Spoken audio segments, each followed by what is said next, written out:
Hello Cancer, Sun, Moon, Rising, Venus signs. Kamusta kayo? Sana po ay nasa mabuti kayong kalagayan. Welcome back po sa Star Tarot. Kung bago kayo dito, welcome din kayo. Thank you sa inyong support. I truly appreciate it. God bless you all. Una mensahe ni Cancer ngayon ay bad health. Cancer, siguro may sakit kayo ngayon, no? Maaring meron kayong iniindang sakit sa katawan. Cancer, maari din naman na heads up lang ito sa inyo. Maaring warning ito sa inyo na alagaan na ninyo ang inyong sarili. Otherwise, kung hindi ninyo bibigyan ng oras ang pagsa-self-care, maaring mauwi yan sa sakit talaga, no? So, maaring ganun. Kasi siguro nararamdaman na ninyo, may nararamdaman kayo sa katawan, no? Na maaring sisupinin kayo, uubuhin kayo. Yung mga ganun ba? Na, di ba merong ano yan? May warning yan sa atin eh. Kapag merong parang meron tayong nararamdamang pananamlay ng katawan, yung ganun ba? So that is a warning for you na it's about time na to take care of yourself. It's about time na magpahinga ka na muna, no?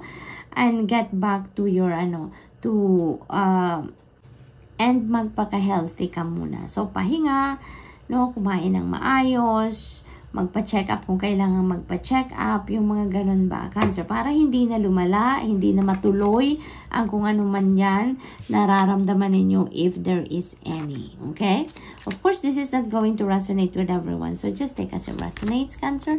We have number 12, Privileged Lady. This is a time for your prosperity and abundance, beautiful energy, no? Maaaring may mga financial blessings kayong parating, financial opportunities na parating dito para sa inyo dito, Cancer, na maaaring yun ang pagsisimula ninyo or pagmumula ninyo ng financial comfort, no? So maaaring ito na yung financial breakthrough na maaaring hinihintay ninyo for the longest time. For others of you naman, kung meron kayong anak, no, na medyo siguro bagets pa or young adult, maaring gano'n, na independent na siya, umalis na siya talaga sa puder ninyo, nagsolo na, maaring gano'n, maaring bibisitahin ka niya sa ngayon, no? Maaring around this time, maaring nagpaplano siyang bisitahin ka, pupunta siya dyan sa iyo sa bahay to maybe to look after you, or maybe simpleng lang talaga, bisita, magpapakita siya sa iyo. So, main, female, maaring yan ay anak na babae, no? Cancer, kung meron kayong anak na babae. So, maaring yung anak ninyong babae na yan ay bibisita sa inyo. Maaari din naman na yan ay siguro magbibigay ng pera yan sa iyo. Christmas season, so maaring bibisita siya para magdala sa inyo ng gift, no? Maaring ganon, or maaring makikipag-celebrate siya ng Pasko or New Year sa inyo. So, that is also possible.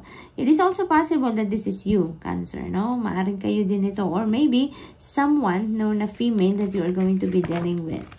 So, we have pathway. Ayan. So, may mga pangarap kayo dito, Cancer. Marami kayong pangarap na parang ginagawa na ninyo ng paraan para matupad na ninyo, no? Marami kayong dreams, marami kayong heart's desires dito. And maybe, no, sinisimulan na ninyo yung gawa ng paraan. Nagsimula na kayo ng single step ninyo, kumbaga, para makalapit na kayo doon sa pag-manifest ng kung ano man ang pangarap ninyo. So, good luck to that. 36, ayan, sa distant horizon. So, maybe you're dealing with someone from afar. Yun ang na-pick up ko dito. Maaari siguro kung nandito kayo, maaaring may ina-applyin kayong trabaho. Maaaring yun din ang pangarap ninyo, no? Magtrabaho sa ibang bansa, maaaring ganun. And maybe may ina-applyin na talaga kayong trabaho ngayon sa ibang bansa, maaaring ganun.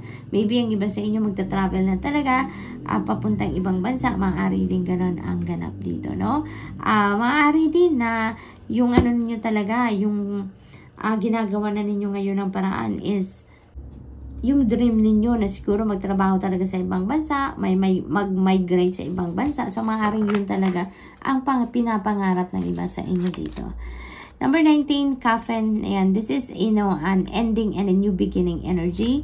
Cancer, kaya maaaring may sitwasyon dito that you're going to put an end na. No? Because nakumpleto nyo na, natapos nyo na, finished project na, kumbaga, finished business na, kumbaga. So, maaring ganun. And you are you are embarking on a new adventure.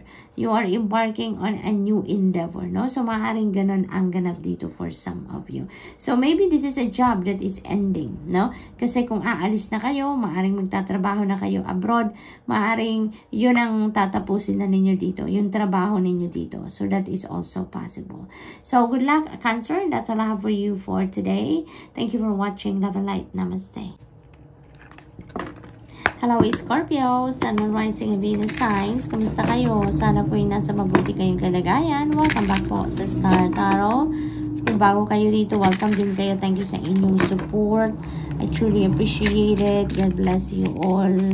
Pauna mensahe ni Taurus. Oh, sorry, ni Scorpio. Taurus talaga. So, maaaring Scorpio, siguro meron kayong Taurus placement sa inyong chart. Or maybe you are dealing with the Taurus ngayon. Kasi sumingit talaga sa reading ninyo si Taurus. So, we have expectations. Ayan. So, maybe, Scorpio, you are setting your expectation sa ngayon regarding a certain thing, no? Regarding a certain endeavor or kung ano man ang inyong sitwasyon dito. So, maaaring yan ang pinag-iisipan ninyo. What are you expecting or what you're going to expect, no? Sa mga pangyayaring yan. So, maaaring yan pinag-mumuni-munihan ninyo. We have number 31, bad health, Scorpio. This is a warning for you, no? Maaaring pagod na kayo. Alam ninyo, ramdam ninyo na pagod kayo. Pero, maaaring hindi pa rin kayo tumitigil, no? Hindi kayo nagpapahinga. Kaya, this is a warning for you na it's about time na for you to take care of yourself, okay? It's about time na na-prioritize ninyo pagsa-self-care because otherwise, you know, syempre, pag exhausted na kayo physically, mentally, emotionally, stress ang dinudulot niyan. At ano yung dinudulot ng stress sa katawan natin, di ba? Sakit. Kaya, this is a warning for you na lahat ng bagay ay may kanya-kanyang oras, may kanya-kanyang panahon, 'di ba?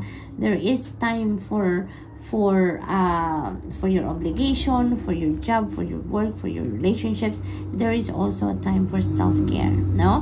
Kaya ito yung panawagan sa inyo. Self-care, Scorpio. Now is the time for you to do some kind of self-care nang sa gayon maiwasan ninyo ang magkaroon ng sakit, ng hindi matuloy ang yung pagod na yan, hindi matuloy sa physical stress at hindi matuloy sa sakit, no? Maaring iba sa inyo dito na nga, may nararamdaman na siguro, maaring may sinisipo na, inuubo, may sumasakit ang balakang, paa, balikat, shoulder, yung mga ganon, likod, no? It could be ganon ang sitwasyon ng iba sa inyo. Kaya ito na pinapanawagan na sa inyo ng inyong katawan yan. Kung mayroon na kayong pananakit na nararamdaman, ano? May iniinda kayong sakit, that is already a nudge for you na teka lang, Scorpio, magpahinga ka naman. Bigyan mo naman ang katawan ninyo ng pahinga. Okay? What else? We have number 1, male. This could be you, Scorpio, or maybe you are dealing with a male person around this time, no? Maaari din na mayroon kayong kapamilya or anyone sa buhay ninyo na very close to your heart siguro. Maaring siya yung merong iniindang sakit. It could be a male person, ano? Yung merong ganong sitwasyon. Coffin, ayan, so this is an energy of ending and beginning, no? So, meron ditong magtatapos, maaaring bad health, no? Ang napipick up ko dyan, maaaring ito si bad health ang magtatapos. Maaaring ang iba sa inyo galing sa sakit, no? Maaaring naka-recover na kayo from bad health, kaya magtatapos na or nagtapos na ang episode na to sa buhay ninyo. So, which is good, no? And you are heading towards something new. Maaaring ngayon na magaling na kayo, maaari ngayon magiging na kayo, focus na kayo sa inyong well-being, sa inyong health, 'di ba? Maaring magsisimula kayo dito ng bagong exercise program, bagong diet, no, bagong routine sa buhay ninyo at i-incorporate nyo na ang pagsi-self-care, so that is also possible. So we have number 36, distant horizon. Ayan. So maaring Maaring ang iba sa inyo dito is going to travel, Scorpio, maaring ganun ang ganap, maaring yung pangarap ninyong mag-travel ay eto na, finally, magagawa nyo na, mangyayari na, no? Maaring ganun ang ganap dito for some of you. It is also possible na yung kung sino man itong may sakit na, no, na someone you love, someone close to you, ay maaring nasa ibang lugar, no? Maaring malayo sa inyo, that is also possible. We have 8 false person. Huwag kayong magtitiwala agad-agad sa mga tao. Nasa tapat niya si male. So, maaaring isang lalaki ang false person na to, no? So, be careful with those kind of people, no? Pakiramdaman ninyo ang mga taong nakakasalamuhan ninyo sa ngayon. Huwag kayong masyadong nagtitiwala agad, lalo-lalo na, no? Ito siguro yan si male, no? So, Scorpio, napakalakas ng inyong psychic abilities. Use that to your advantage, lalo-lalo na sa ganitong pagkakataon. Dahil mararamdaman naman ninyo, di ba? If there is something off with a person, something off with the situation, gets nyo yan agad-agad, no? Kasi napakalakas ng inyong ng inyong psychic abilities. Gamitin ninyo yan para maiwasan ninyo yung false person na to, no? Para hindi kayo mabudol, hindi kayo ma-scam, hindi kayo mabiktima ng taong yan. Okay? So good luck at mag-iingat kayo. That's all I have for you for today. Thank you for watching. Love and light. Namaste. Hello Pisces, Sun, Moon, Rising, Venus signs. Kamusta kayo? Sana po nasa mabuti kayong kalagayan. Welcome back po sa Star Tarot. Kung bago kayo rito, welcome din kayo. Thank you sa inyong support. I truly appreciate it. God bless you all. Bad health. Ayan, yan ang pauna ninyong mensahe. And that is a warning for you, Pisces. That is a warning for you na kailangan na ninyong magpahinga, kailangan ninyong mag-relax, kailangan ninyong mag-rejuvenate, mag-recuperate nang sa gayon hindi kayo mauwi sa bad health, okay? Dahil siguro ang iba sa inyo may nararamdaman ng konting pananakit sa inyong katawan, ulo, mga ganon, at kung ano pang parte ng inyong katawan, maaring sinisipon, inuubo, or maaring nananamlay kayo ngayon because nga maaring hindi maganda talaga ang inyong pakiramdam. So, that is a warning for you, no? That is your body sending you a message na, teka lang muna, Pisces. Magpahinga ka naman. Alagaan mo naman ang inyong sarili, no? Panawagan yan sa'yo. So, this is a warning for you na ibigay nyo naman yan sa sarili ninyo. Ipagpahinga ang kailangang oras na dapat ipagpahinga. Okay? So, what else? We have number 8, false person. Mag-iingat din kayo sa mga tao sa paligid ninyo, no, Pisces? Kasi maaaring meron dyan mga manbubudol, may mga scammers, may mga sinungaling, you know, you never know. Kaya kailangan na, kayo palakasin ninyong inyong radar, no? At, you're a water sign, you are naturally intuitive and sensitive. Kaya, mararamdaman naman ninyo yan. If there is something off with a person, iwasan nyo na, no? Malalaman nyo na yan, magigets ninyo yan, kaya iwasan nyo na, pag-ingatan nyo na makisalamuha dyan, pag-ingatan ninyong may makuhang impormasyon yan sa'yo, sa kung anumang bagay, no? Dahil you never know kung ano ang maaaring gawin niyang pangbubudol sa iyo, okay? We have number 3, marriage. Ayan. So, this is about kasalan. So, maaaring ang iba talaga sa inyo din ay magpapakasal na, no? Romantic, relationship, siguro, na kasalan. It is also possible na this is marriage and business, no? So, maaaring may business partnership din dito ang iba sa inyo. And in that case, no, mag-iingat kayo ha, dito sa false person. Kasi, hindi, sipatin ninyong maigi, itry ninyong mag-research kayo, pag-aralan ninyong mabuti ang pakikipag-partnership dito because you never know, baka yung false person na yan, ayun yun, no? Kaya, sa mga kontrata, basahin ninyo ang kontrata before you sign, make sure na protected kayo, okay? So, that's a very important reminder for you. We have number 32, despair. Ayan. So, ang iba sa inyo dito, no, maaari talagang may sakit and maybe yun ang pinoproblema ninyo, no? Or, maaari din naman na ang iba sa inyo dito, stress na stress kayo sa buhay ninyo ngayon at maaaring yan ang warning sa inyo, no? Na kapag ganyan ang inyong sitwasyon, ay maaaring ma-stress ang hindi lang ang isip ninyo bat ang inyong katawan, and kung hindi ninyo aasikasuhin ang inyong katawan, hindi ninyo aalagaan, then yan nga, bad health, diba, ang maaaring mangyari. Kaya alagaan ninyo ang inyong sarili, Pisces. Huwag kayong masyadong mamumroblema. Alalahanin ninyo na wala namang problemang hindi nasusolusyonan. Diba? Ipagdasal ninyo yan. If you feel like ang bigat-bigat na nang binibit-bit ninyo, no? Ipagdasal ninyo yan. Offer everything. Offer your concerns to God and to your angels, no? And they will come to the rescue. Gagawin nilang magaan ang journey ninyo. Kahit may problema, no? Dadating at dadating ang solusyon dyan. Tutulungan kayo na maging magaan ang manage ninyo ng inyong sitwasyon. Ano? Kaya, huwag kayong mawala ng pag-asa. Okay? Dahil baka magkasakit kayo sa stress ninyo. Diba? So, ito din, number 32. That's number 5 as well. Kasi 3 plus 2 is 5. And that resonates with change. See? Nothing is set yet in stone, Pisces. Kaya magbabago at magbabago ang inyong sitwasyon for the better. No? Kailangan na lang na mag-focus kayo dito sa kung ano ang positibo, kung ano ang mabuti, what is the best possible outcome that you can expect. Yun na lang ang isipin ninyo rather than thinking about the problem itself. Dahil maaring mag-magnify pa yan, maaring dumami pa ang problema ninyo. Okay? Kaya focus kayo sa kung ano magiging solusyon.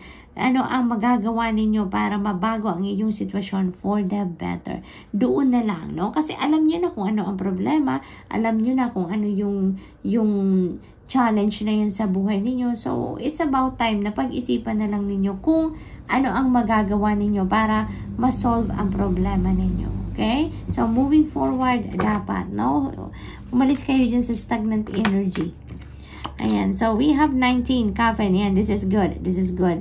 This is a good sign because this is ending and beginning. No, this is an ending and beginning energy. Kaya maganda rin ito katabi niya si despair because kung ano man ang problema ninyo dito, no, it's going to come to one end. No, that's coming. Ano to, may na-pick up ko dito, dadaan lang ito sa inyo, Pisces. We have the coffin energy dito, so magtatapos na yan. Kung ano man pinagdadaanan ninyo dito, problema, nawawala na kayo ng pag-asa, magtatapos yan, and your life is going to change, no? There are going to be breakthroughs, there are going to be help coming from other people dito that can change your situation dito, no? It's coming to one end, okay? It's coming to an end. So, what else? We have number 33, concern. Ayan. So, ang iba talaga sa inyo dito, alam mo yun, pinoproblema talaga ninyo ang mga bagay-bagay, no? Maaring you are overthinking, you are overanalyzing, no? So, yun ang ganap dito. But, ang maganda lang dito kasi meron tayong coffin energy. So, ibig sabihin yan, it's coming to that is coming to an end. So, masosolve ninyo ang pinagdadaanan ninyo dito. Kung ano man yung mga concerns ninyo, kung ano man yung mga pinagproblema ninyo about certain thing, solutions will come in. No? Solutions will come in. And we also have angel number 33. No? Yan din ang nakita ko agad-agad kanina. 333. Ayan, 3 numbers. No, 3 consecutive numbers. That's angel number 33. So, that is synchronicity. There is additional guidance na kailangan ninyong mabasa dyan. Malaman ninyo. So, please look up for the meaning of angel number 33 and also master number 33 for more guidance. So, good luck, Pisces. And that's all I have for you for today. Thank you for watching. Love and light. Namaste.